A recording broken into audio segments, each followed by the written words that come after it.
So we're with Liz Zeitlin and Bobby Lindemood. So I understand that you folks just left City Hall and presented the city of Colleyville with a petition. Can you tell us more about that? Yes, there's a project that's been proposed for Glade Road, and our petition is asking that they not put the 10-foot sidewalks up and down the north side of Glade Road, that they poll the citizens to ask whether or not they want the trend lanes going into their neighborhoods, and that they not do the landscape medians up and down Glade.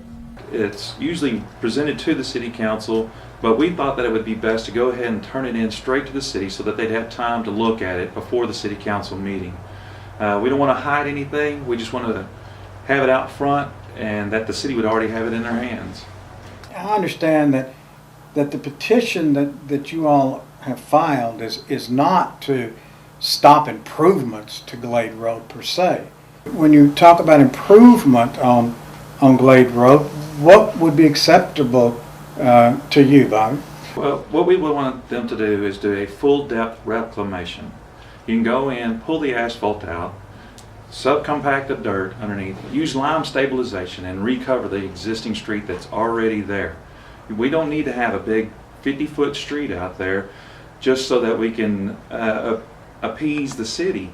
This act that we have going on with the full depth reclamation would only take 2 to 3 years and maybe $6 to $10 million. Well, right now, what they really want to do is to reclaim the whole street, put the 10-foot sidewalks in, knock down 300 trees plus, and then it's going to cost us $21 million plus eminent domain fees and be over 10 years in construction for one road. We have 28 substandard roads right now that need to be fixed in our city.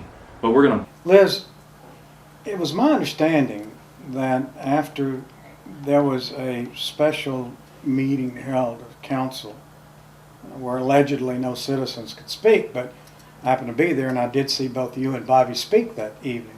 It seemed to me that the city was prepared to reach out and compromise and have sit-downs with your group to talk about really what your concerns were.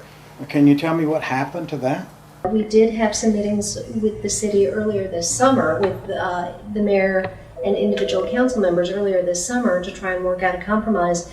But after they brought us up at that meeting and said that they were going to meet with us, we never heard back from the city. They said that they were going to schedule to have an arborist come out and look at the 300 trees, all the trees up and down Glade Road. They eventually did get that done within the last week. I believe that was completed. They did not reach out to us as they had promised so that we would be present to see what the arborist was saying. And we've not heard back from the city since. How many citizens signed the petition? We have over 1,100 citizens that have signed this petition that have said no. Actually, what they're saying is listen to us. We feel like they are pushing their agenda on us to get their way with the 10-foot trail. The citizens are saying we want to keep this a country feel. If you look at the Facebook page and the other pages that's been out there about Glade Road, the number one thing that the people have said is keep the country feel.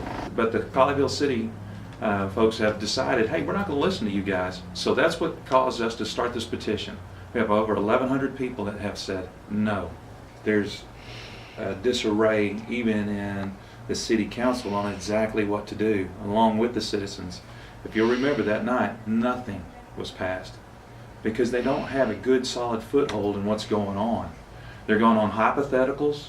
They don't even have a real set of blueprints out to look at. It's all, well, we might do this or we might shift that away, but let's go ahead and let's commit money. Well, that's kind of like the Obama plan. You know, we can go ahead and talk about insurance and just trust them, or we can actually get some doggone details in there and have the facts, and then we'll be able to see how we can spend our money. What do you think is the driving force behind the mayor wanting this road? What we've been told is that it's about the connectivity, that we want the 10-foot trails for children and pedestrians to be able to walk up and down the sidewalks. We were actually even told at one time by the mayor that by riding your bike on a small sidewalk like we have on the, I guess that would be the south side, that it was a citationable offense. So we asked them, so you're going to start writing tickets to the children?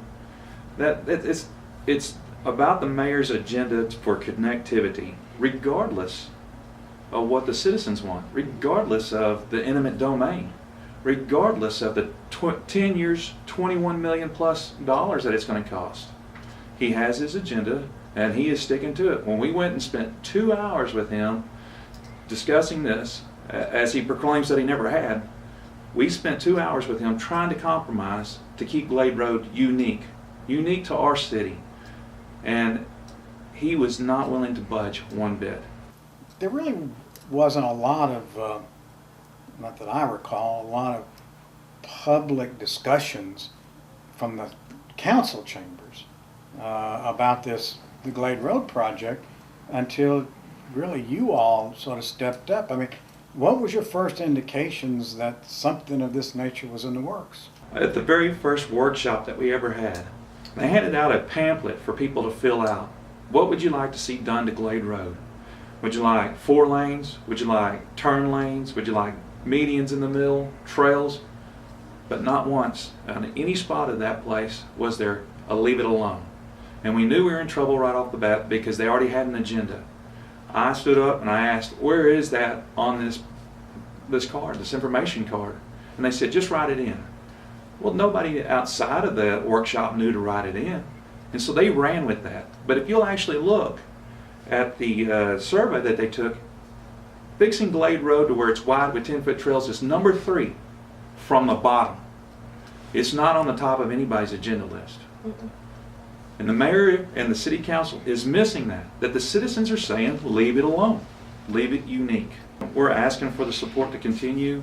We know that a lot of things have become internet driven and we have a lot of people watching online. But if you look at our Facebook page, they are still voicing their opinion.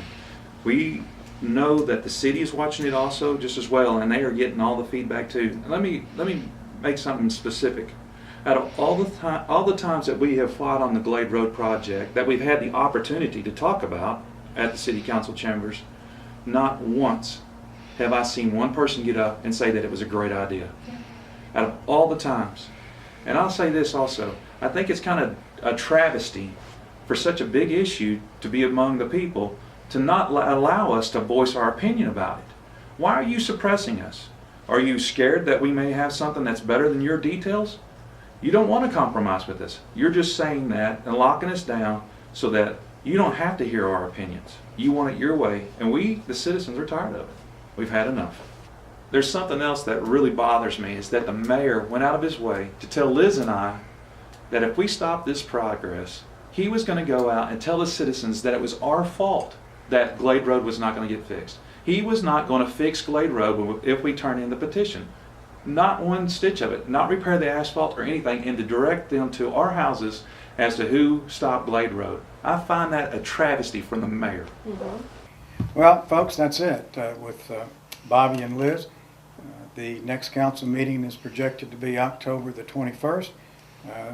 They're certainly looking for those who have an opinion in this matter to show up. That's it for local news only.